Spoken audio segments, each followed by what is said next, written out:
Hyderabad gadget संदर्भात हायकोर्टाचा मोठा निर्णय। नमस्कार, मी आरती आणि तुम्ही पाहत आहात लोकाशा न्यूज।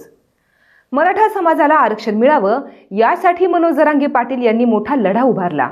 मराठा समाजाला ओबीसी मधून आरक्षण मिळावं ही त्यांची मूळ मागणी आहे।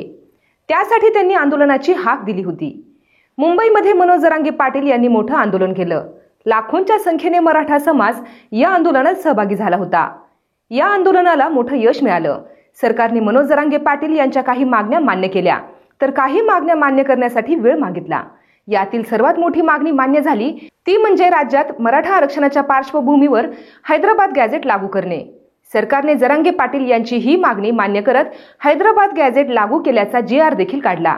मात्र त्यानंतर या GRला मुंबई हायकोर्टात आव्हान देण्यात आलं होतं। या निर्णयाविरोधात याचिका दाखल करण्यात आली होती। त्यामुळे आता या GRचं काय होणार याकडे सर्वांचं लक्ष लागलेलं होतं। या संदर्भात आता मोठी बातमी समोर आलेली आहे। विनीत धोत्रे यांनी या GR विरोधात मुंबई हायकोर्टात जनहित याचिका दाखल केली होती। मात्र सुनावणीवेळी हायकोर्टाकडून या याचिकेवर सवाल उपस्थित करण्यात आले। ओबीसी संदर्भातील शासन निर्णयाने याचिकाकर्ते बाधित कसे झाले असा सवाल याच कोर्टातून उपस्थित करण्यात आला होता। दरम्यान त्यानंतर ही जनहित याचिका ग्राह्य धरण्याजोगी नाही असं म्हणत न्यायालयाने ही याचिका फेटाळून लावलेली आहे।